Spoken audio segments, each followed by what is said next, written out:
अस्सलाम वालेकुम दोस्तों, आप देख रहे हैं लाइन स्पोर्ट्स। आज बात करें जी इंडिया बमुकाबला श्रीलंका 3 वनडे मैचों की सीरीज़ का। आज पहला मैच खेला गया। मैदान था गुवाहाटी और यहाँ पे टॉस जीत के श्रीलंका ने एक गलत फ़ैसला किया जब उन्होंने डिसाइड किया कि यहाँ पे इंडिया को पहले बैटिंग करने की वो दावत दी। और जिस तरह से आज इंडिया का आगाज़ रहा, इंतहाई तवक्कुन स्टार्ट था जी आज इंडिया का। और जिस तरह की आज बैटिंग परफॉर्मेंस नज़र आई है इंडिया की तरफ से, तो एक दफ़ा फिर शो किया यहाँ पे इंडिया ने किस किस्म की स्ट्रॉन्ग बैटिंग लाइनअप है। और 373 रन का एक पहाड़ी स्कोर यहाँ पे खड़ा करने में कामयाब हुआ इंडिया 7 विकेटों के नुकसान पे। और इंडिया की इनिंग की ख़ास बात, एक दफ़ा फिर रन मशीन विराट कोहली अपनी 45वीं सेंचुरी यहाँ पे करने में कामयाब हुए। 113 रन सिर्फ 87 बॉलों पे, 12 चौके, एक छक्के की मदद से। और उसके अलावा ओपनिंग जो शराकत रही ख़ासकर रोहित शर्मा की और शुभमन गिल की, वो भी इंतहाई शानदार रही। क्योंकि जब ओपनिंग स्टैंड ही आपको 143 रन का मिल जाए तो उसके बाद तो फिर ऐसा स्कोर सजना कोई बड़ी बात नहीं है इंडिया की जिस तरह की पावरफुल बैटिंग लाइन है। और यहाँ पे रोहित शर्मा भी बहुत टाइम के बाद फॉर्म में नज़र आते हुए 83 रन शानदार उनके भी रहे 67 बॉल पे 9 चौके और 3 छक्कों की मदद से। इसके अलावा शुभमन गिल भी 70 रन यहाँ पे बनाने में कामयाब हुए। 60 बॉलों पे 11 चौके उनकी इनिंग में शामिल थे। और इस तरह से राहुल भी 39 रन यहाँ पे करने में कामयाब हुए। साथ में सुरेश अय्यर वो भी 28 रन यहाँ पे बनाने में कामयाब हुए।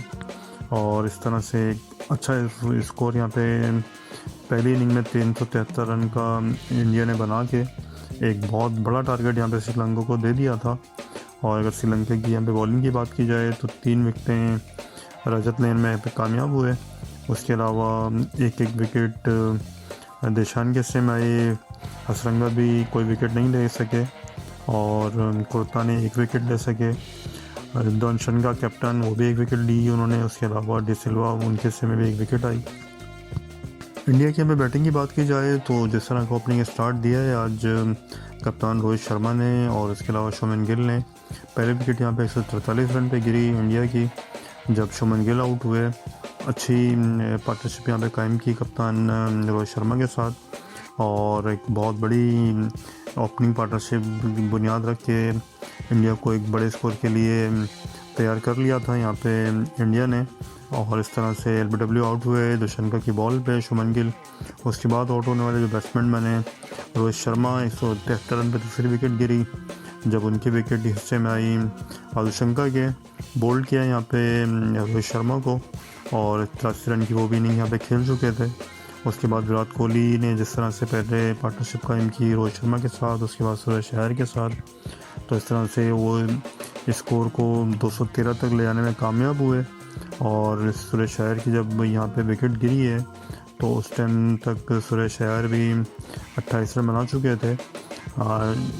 डिसिल्वा ने उनका विकेट ली और उसके बाद विकेट जिसकी गिरी है वो बने राहुल 330 रन पे यहाँ पे 5वीं विकेट गिरी इंडिया की। और राहुल 39 रन वो भी यहाँ पे बनाने में कामयाब हुए। उसके बाद हार्दिक पांड्या 14 रन बना सके वो भी। और इस तरह से विराट कोहली जब आउट हुए तो 364 रन यहाँ पे इंडिया ऑलरेडी बना चुका था। और एक इंतहाई शानदार इनिंग खेली विराट कोहली ने, एक दफ़ा फिर अपनी क्लास शो की। अपनी न सिर्फ 45 सेंचुरी बनाई बल्कि सचिन तेंदुलकर का भी रिकॉर्ड उन्होंने तोड़ दिया है सबसे ज़्यादा सेंचुरीज बनाने में श्रीलंका के ख़िलाफ़। और इस तरह से एक और शानदार इनिंग यहाँ पे नज़र आई है इस साल के शुरू में ही। अभी लास्ट ईयर भी वो बांग्लादेश के ख़िलाफ़ 1 सेंचुरी बनाने में कामयाब हुए थे। और इस तरह से पिछले साल का अख्ताम और इस साल का आगाज़ विराट कोहली रन मशीन की सेंचुरियों के साथ हुआ है। और इस तरह से टोटल मिला यहाँ पे 374 रन का श्रीलंका को।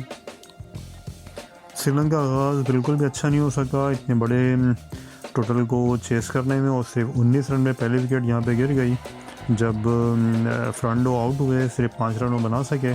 और मोहम्मद सिराज ने उनकी विकेट ली, हार्दिक पांड्या ने एक इंतहाई आसान कैच लिया। और ख़ासकर पेस बैटरी जिस तरह से इंडिया की यहाँ पे नज़र आई है आज बॉलिंग में वो इंतहाई शानदार थी और बिल्कुल बांध के रखा हुआ था यहाँ पे श्रीलंका को। ख़ासकर मोहम्मद शमी, उमरान मलिक, मोहम्मद सिराज ने। और इस तरह से बिल्कुल भी मौका नहीं दे रहे थे श्रीलंका को खुल के खेलने का। और इस तरह फिर 23 रन पे दूसरी विकेट भी यहाँ पे गिरी जब कुशाल मेंडिस यहाँ पे आउट हुए और वो भी कोई बड़ी कारकर्दगी यहाँ पे नहीं दिखा सके। और बगैर कोई रन बनाए मोहम्मद सिराज की इंतहाई शानदार डिलीवरी पे बोल्ड आउट हुए। उसके बाद तीसरे आउट होने वाले बैट्समैन यहाँ पे बने असलान का, जो कि 64 रन पे तीसरी विकेट यहाँ पे गिरी और उनकी भी विकेट यहाँ पे हिस्से में आई है उमरान मलिक के, और वो सिर्फ 23 रन यहाँ पे बना सके। उसके बाद एक अच्छी पार्टनरशिप यहाँ पे कायम हुई निशान का और डिसिल्वा के दरमियान में, और 64 रन से 136 रन तक ये ले गए श्रीलंका के स्कोर को। यहाँ पे ऐसा लग रहा था कि शायद मोमेंटम वापस आना यहाँ पे शुरू हुआ है, लेकिन एक दफ़ा फिर चौथी विकेट यहाँ पे नुकसान उठाना पड़ा श्रीलंका को। जब डिसिल्वा की यहाँ पे विकेट गिरी, मोहम्मद शमी ने उनको आउट किया। के राहुल ने अच्छा उनका एक कैच किया, 47 रन ज़रूर यहाँ पे बनाने में कामयाब हुए। उसके बाद 161 रन पे निशान का भी हिम्मत हार गए। 72 रन की शानदार इनिंग रही उनकी भी, 80 बॉल पे और 11 चौके उनके इनिंग में शामिल थे। और एक दफ़ा फिर तेज़ बॉलर उमरान मलिक ने इनको विकेट दी। अक्षर पटेल ने एक अच्छा कैच किया उनका भी, और इस तरह से उनकी भी इनिंग का यहाँ पे ख़ात्मा हुआ। और सिर्फ 1 रन के इजाफे से एक और यहाँ पे विकेट इंडिया लेने में कामयाब हुआ श्रीलंका की। और इस दफ़ा आउट होने वाले जो बैट्समैन बने धोनी, जो कि बगैर रन बनाए आउट हुए, एक दफ़ा फिर यहाँ पे कामयाब बॉलर उमरान मलिक बने। शुभमन गिल ने उनका भी एक कैच किया, और इस तरह से यहाँ पे सिर्फ 179 रन पे 7 विकेटें गिर चुकी थी। उसके बाद एक अच्छी पार्टनरशिप यहाँ पे कायम हुई कप्तान दुशान का और उनके साथ कुर्तने ने यहाँ पे इनिंग को एक दफ़ा फिर बढ़ाना शुरू किया। हिम्मत नहीं यहाँ पे आ रही है श्रीलंका ने, और जिस तरह से बैक टू बैक विकेटें गिर रही थी और लग ऐसी रहा था कि शायद इंडिया पे बहुत बड़े मार्जिन से जीतने में कामयाब हो जाएगा, लेकिन कप्तान एक दफ़ा मर्द बुरहान साबित हुए श्रीलंका के लिए। और जिस तरह की आज उन्होंने हिटिंग की है वो इंतहाई शानदार रही, और अपनी सेंचुरी भी वहाँ पे बनाने में कामयाब हुए। 108 रन नॉट आउट यहाँ पे इनिंग खेली है सिर्फ 88 बॉल पे, 12 चौके और 3 छक्कों की मदद से। और आखिर में जिस तरह से भुरता बनाया है यहाँ पे इंडियन बॉलर्स का, वो देखने से ताल्लुक़ रखता था, क्योंकि सिर्फ 2 विकेटें यहाँ पे बाकी थी। उसके बावजूद हिम्मत नहीं आ रही, और जिस तरह की फाइट बैक की यहाँ पे श्रीलंका ने, उसकी जितनी तारीफ़ की जाए वो कम है। और एक बड़े मार्जिन से शिकस्त को पीछे करके श्रीलंका हार ज़रूर गया, लेकिन जिस तरह से टेम्परामेंट शो की, जिस तरह से फाइटिंग स्पिरिट यहाँ पे श्रीलंका ने शो की है, ख़ासकर कप्तान की इनिंग वो इंतहाई शानदार थी। और इस तरह से सिर्फ 306 रन यहाँ पे बना सका श्रीलंका, और 67 रन से ये पहला वनडे 3 मैचों की सीरीज़ का जीतने में यहाँ पे कामयाब हुआ है श्रीलंका।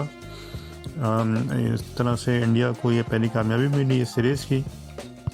इंडिया की बॉलिंग की बात की जाए तो उमरान मलिक कामयाब बॉलर रहे, 3 विकेटें वो ज़रूर लेने में कामयाब हुए, लेकिन एक्सपेंसिव भी रहे। 8 ओवर में 57 रन दिए उन्होंने। उसके अलावा सिराज के हिस्से में 2 विकेटें आई, मोहम्मद शमी 1 विकेट लेने में कामयाब हुए, हार्दिक पांड्या भी 1 विकेट लेने में यहाँ पे कामयाब हुए, चांद के हिस्से में भी 1 विकेट आई। और इस तरह से अब इस सीरीज़ में 1-0 की बढ़तरी हासिल हो गई है इंडिया को। लेकिन जिस तरह से आज मुकाबला किया श्रीलंका ने वाकई काबिल तारीफ़ है।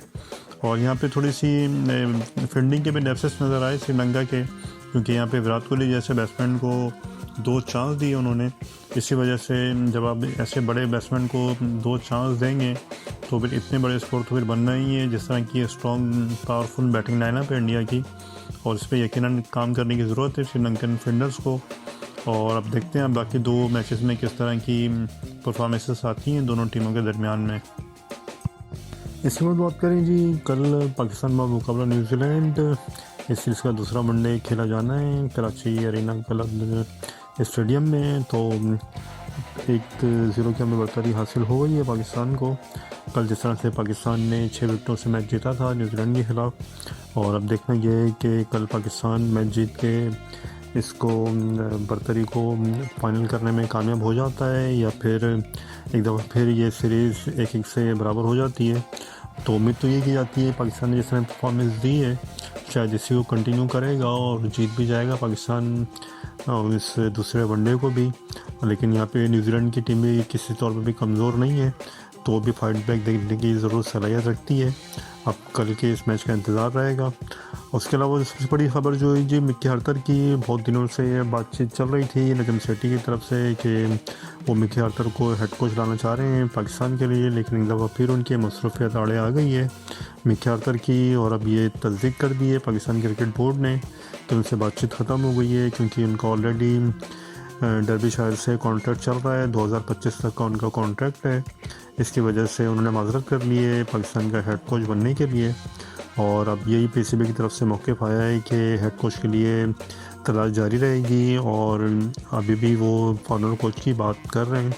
और ठीक है, एक तरह से फॉरनर कोच ही पाकिस्तान टीम के लिए बेहतर रहता भी है, क्योंकि फिर पॉलिटिक्स इन्वॉल्व नहीं होती है, और यहाँ पे जिस तरह से उड़ाया जाता है फिर हमारे पास, तो एक फॉरनर कोच ही हमारे टीम के लिए सूटेबल होगा भी।